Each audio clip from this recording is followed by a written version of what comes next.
do you deal and how should a procurement professional deal with monopoly suppliers where there is no choice? So how do you deal with the monopoly suppliers? So are you a perfectionist or are you more of a progress with the best you have? Points is, are you an Excel person or a PowerPoint person? And as a procurement professional, what should be the major focus in these two areas? Have tough questions there, Faiq, for me. Hello, welcome everyone to our live event, Procurement Talk Conversation, a pro talk show which is by Chartered Buying, and I'll be your host for today. My name is Faiq. I'm really excited to have with me Mr. Samer Haddad, who is a procurement expert in the region with a lot of procurement expertise, strategic sourcing, category management, supplier management into multiple domains. And we'll be happy to learn a lot in this session. Short session we have tried to create to ensure that we cover up in a short and crisp time. So over to you, Mr. Samer, if you would like to share a quick brief about yourself before we dive into the subject that we are here today for. Thank you, Faiq. I'm happy to be here. This is a great initiative that you're doing. So my name is Samer Haddad. I'm Jordanian, born and raised. I've been living here in the United Arab Emirates for 12, 13 years now. I started my career 2006 after doing my studies in engineering, electronics engineering. And then I moved into the oil and gas industry, which is expected in this region. I fell into procurement at that time. I didn't choose it around 2008, 2009. And I fell in love with the function. I pursued it for now like 13, 14 years just into procurement. Today, I'm leading the project procurement function across Middle East and Africa for an automation Fortune 500 company based here in Dubai. Thank you. Thank you very much. We are looking forward to this session with loads of experience that you hold. And I echo with one of your points that you highlighted, that you fell into the procurement domain. Same is with me and with a lot of people in the procurement domain. Until our college time, we never knew that, there's a procurement domain. It used to be a back-end operations until 15, 20 years back. But now there is a huge value combined with supply chain, combined with managing the demand and supply. And it's become a centralized function with category management best practices. So looking forward, very excited with the procurement talk show and with leading experts. So diving into the main subject that we are here today is on the procurement transformation. A buzzword, a lot of people have already started. A lot of people are exploring what it is about.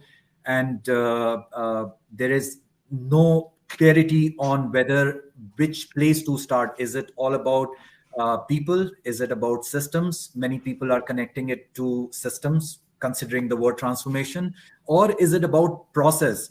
So we would like to understand from your side, from your expertise, where to start. Definitely it's a journey. It can be a 2-year process, 3-year process, or a 5-year process, or an ongoing process. But what is important, where to start? And that is where we would like to understand from your side. Over to you, Samer. Yeah, so I wouldn't call it a buzzword. I think today, if we look at the world around us, the only constant is change. Every day we have changes. Every day we have disruptive technologies coming out. 3 months back, ChatGPT, for example, it came out, changed the whole thing, not only in procurement or supply chain, across, I think, many industries. So it was something that you could call a luxury before transformation. I think it's not now. I think it's a necessity.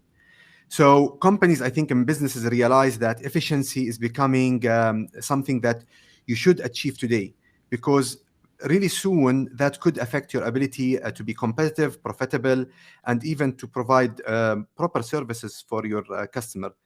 Now, where to start? That's a deep question. I would basically pivot it in a different way. So in my mind, always the question is what your goal is. If you're a corporate, depending on your size, depending on the nature of your customer, depending on the products that you buy or the supply chain that you run, you need to assess that kind of business model and what goals you want to achieve out of that transformation. You want to understand what is happening with your competition and the market. What is your customer looking for? And based on that, you can set a clear target, clear goals. So, today, some companies might rush into the transformation, buy expensive systems, and just start running those. Transformation, as you said, it's not about the tools only. A tool is a tool.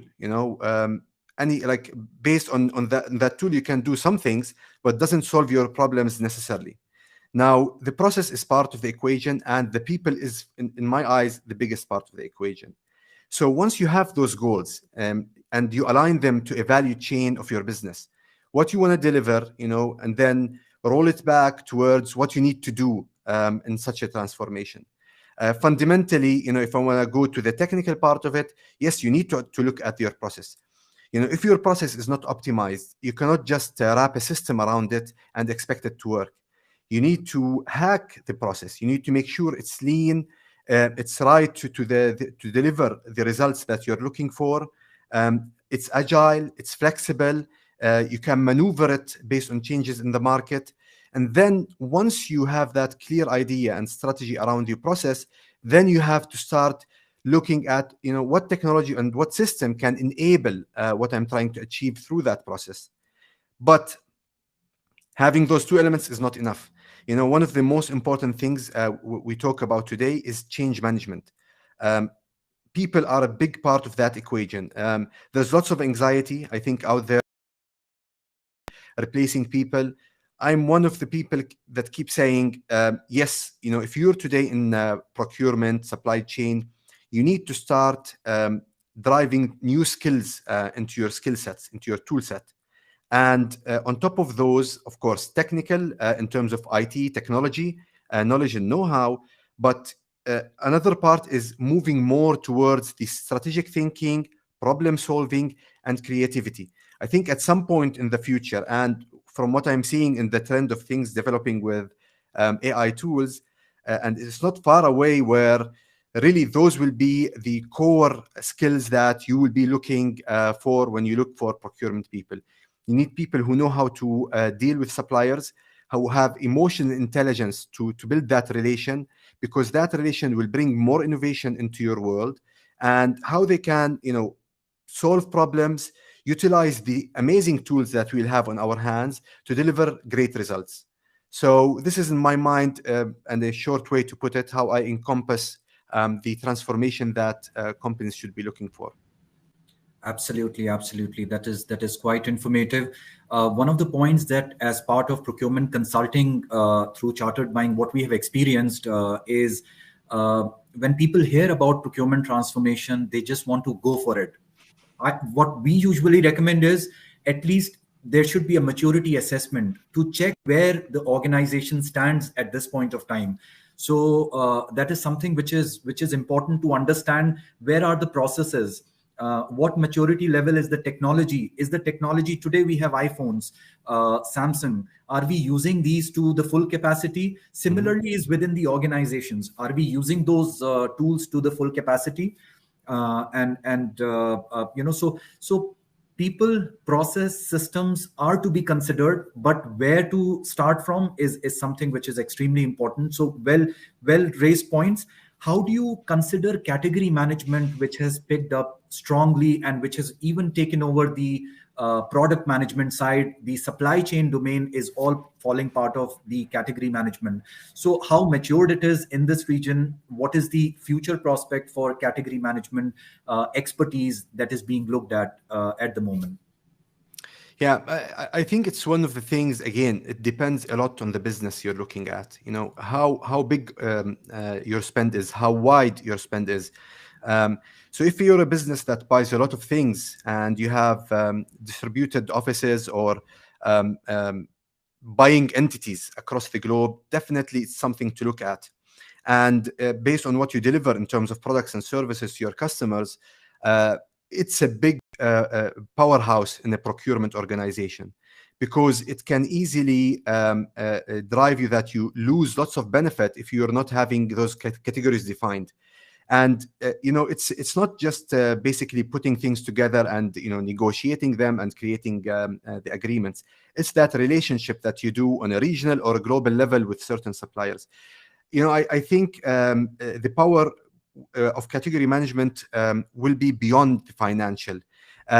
So, for example, we've seen what happened in the shortages of the ICs or the electronic components. Companies who had a solid category management and had deep relationships with their alliance partners or category partners, where they have deep knowledge of even their supply chains, were able to navigate that much better than others. So it is necessary to build that if it's a need, if the need is there. And I think in the future, the role will be a little bit different. So it will be beyond just disruptions and price and cost and being able to compete. It will be, again, working with those partners across that big spend to create innovation. So it's not just, okay, how we just manage that supply chain to get things in the right time or faster and the right price. It will be how can we work together to innovate and come to the market with new products or better services. So in the region here, I think it's good. I think it's progressing well. I see it, of course, better in some companies than others, but I think it needs to be matured more. It needs to be broader. So people today, maybe when you tell them category management, they think blanket agreement. They think, okay, I have one category I'm buying. I look for 2 suppliers and I create that category. I think it's much deeper than that. It's much wider than that. So it's a very strategic aspect of project procurement or procurement and supply chain in general that companies have to focus on. And it needs focus as well as sub-organization. So if you have procurement supply chain people doing that for their day job, and you're expecting them to manage those categories, I don't think it give it its right focus. You need people looking only at that so they can work across different functions in your organization to get the best value for you and your customers eventually. Absolutely. And what I see with category management, it has empowered us so much to engage with different audience, with different stakeholders in the organization, partnering with, let's say, finance, partnering with product teams, the sales teams, the supply chain planners, operations. So it has given us, rather than just buying or procurement, category management has given a lot of leverage. And this is what I also usually recommend to procurement professionals, to utilize the power of category management. So moving on next to the rapid fire, in the interest of time, we have another 2 to 3 minutes. If you can help us with a quick answer followed by a quick brief that you would like to share why on that. So one of the points is, are you an Excel person or a PowerPoint person? And as a procurement professional, what should be the major focus in these 2 areas? Yeah, it's an interesting question. So procurement people, I'm one of them, so I'm an Excel person, probably more. But I think going forward, we need to be more of a PowerPoint person. And in the sense of, we need to show our customers, our stakeholders, the value that we deliver. We deliver lots of value. Sometimes we don't sell it well within the organization and beyond that. So I think we need to become more of PowerPoint kind of people in the future as procurement community. I 100% echo that. I keep on looking at salespeople. They close one deal and there is party celebrations happening. But in procurement, they make so much savings, but there are no parties. Nobody talks about it. So presenting it, preparing a category strategy, having a win-win outcome and reflecting it is something that will definitely make a lot of difference.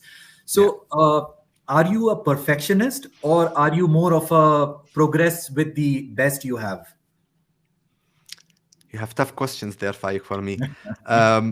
I think depending on the situation, if I'm dealing at work with something that I know is high risk for the company, for the business, I will be a perfectionist. I will look at the smallest detail, but for the 80% of ongoing things that maybe speed and other aspects are more important, then in those cases, I will go with what I have.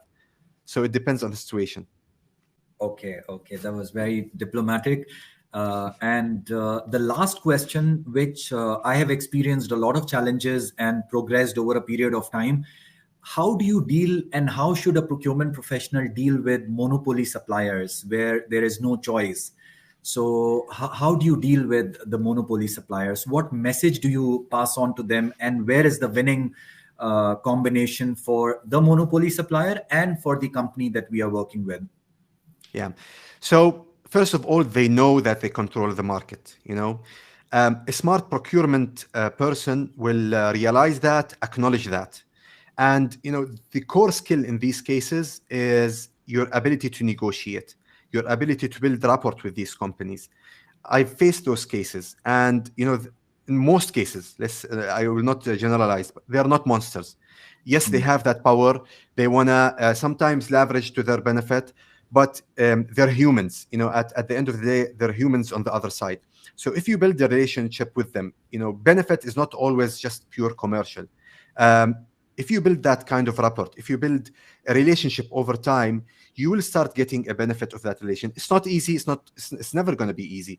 But at least, you can start working with them. Now, on the flip side, if you are a supplier with some kind of market control, I would say play it smart. Don't use it in a negative way where you create resentment in the market. At the end of the day, we all operate in this market. We want to deliver to some kind of end customer, either as a user or as a business.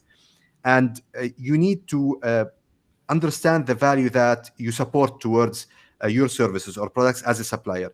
So if you overdo it where it's harmful for the people operating in the market, especially if that harm goes and affects the customer, eventually any supplier doing that will lose in my mind. And matured suppliers, even if they have that monopoly, will always try to navigate around that risk.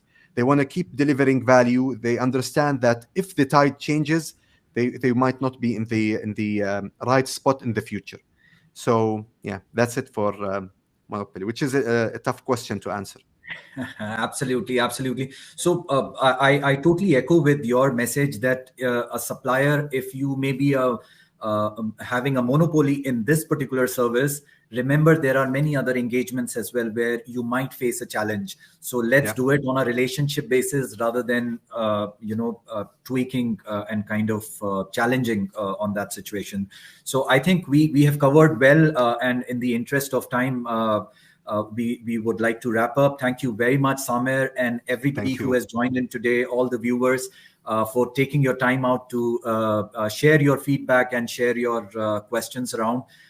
We will definitely be coming forward with more to come with different expertise. Thank you very much, everyone, for joining in today.